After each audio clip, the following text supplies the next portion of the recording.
ಕಂಬಳದಲ್ಲಿ ರಾಜಕೀಯ ಇಲ್ಲ. ಎಲ್ಲ ರಾಜಕೀಯ ಪಕ್ಷದವರು ಕಂಬಳ ನಡೆಸುತ್ತಾರೆ. ಮೈಸೂರಿನಲ್ಲಿ ಕಂಬಳ ನಡೆಸುವ ವಿಚಾರದ ಬಗ್ಗೆ ಅಲ್ಲಿನ ಸಂಸದರು ವಿರೋಧ ಮಾಡ್ತಾರೆ ಎಂಬ ಕಾರಣಕ್ಕೆ ಅವರ ಪಕ್ಷದ ಕರಾವಳಿಯ ಶಾಸಕರು ವಿರೋಧ ಮಾಡುವುದು ಸರಿಯಲ್ಲ. ಒಂದು ಪಕ್ಷದ ಪರವಾಗಿ ನಿಲುವು ತೆಗೆದುಕೊಂಡಿದ್ದೀರಿ. ಕಂಬಳ ನಿಮಗೆ ಗೌರವ ಕೊಟ್ಟಿದೆ, ನೀವೇನು ಕಂಬಳಕ್ಕೆ ಗೌರವ ತಂದಿಲ್ಲ.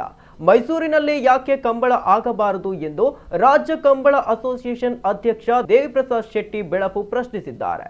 ಉಡುಪಿಯಲ್ಲಿ ಮಾಧ್ಯಮಕ್ಕೆ ಈ ಬಗ್ಗೆ ಪ್ರತಿಕ್ರಿಯಿಸಿದ ಅವರು, ಕಂಬಳದ ಬಗ್ಗೆ ಮೈಸೂರಿನಲ್ಲಿ ಅನಗತ್ಯ ಅಪಪ್ರಚಾರವಾಗ್ತಿದೆ, ಕೆಳವರ್ಗದವರ ದಬ್ಬಾಳಿಕೆ ಎಂದು ಬಿಂಬಿಸಲಾಗ್ತಿದೆ. ಒಂದು ಪಕ್ಷದ ಕೈಗೊಂಬೆಗಳಂತೆ ನಾನು ಕೂಡ ಮಾಡಬಾರದು, ನೀವು ಕೂಡ ಮಾಡಬಾರದು.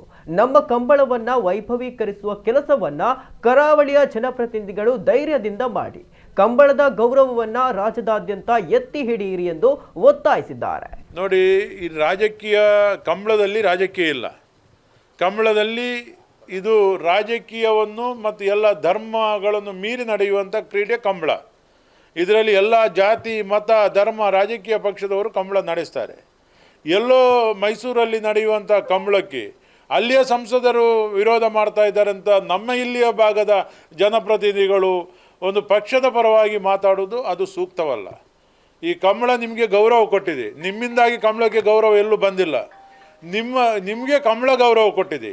ಈ ಕಂಬಳದ ಗೌರವವನ್ನು ರಾಜ್ಯದಾದ್ಯಂತ ಬಿಂಬಿಸುವುದಕ್ಕೆ ನೀವು ಪ್ರಯತ್ನ ಪಡಬೇಕೆ ಹೊರತು ಕಂಬಳವನ್ನು ನಮ್ಮ ಜಿಲ್ಲೆಗೆ ಮಾತ್ರ ಸೀಮಿತ. ಮುಂಚೆ ಕಾಸರಗೋಡಲ್ಲಿ ಆಗ್ತಾ ಇದ್ದು, ಯಾಕೆ ಮಾತಾಡಿಲ್ಲ ನೀವು? ಮೈಸೂರಲ್ಲಿ ಯಾಕೆ ಕಂಬಳ ಆಗಬಾರ್ದು? ಕಂಬಳದ ಬಗ್ಗೆ ಎಲ್ಲ ಜನರಿಗೂ, ಎಲ್ಲ ಜನಪ್ರತಿನಿಧಿಗೂ ಪ್ರೀತಿ ಇದೆ. ಕೆಲವೇ ಮಂದಿಗೆ ಪ್ರೀತಿ ಇರುವುದಲ್ಲ. ಅನಗತ್ಯ ಅಪಪ್ರಚಾರಗಳನ್ನು ಅಲ್ಲಿ ಮೈಸೂರಿನವರು ಮಾಡ್ತಾರೆ.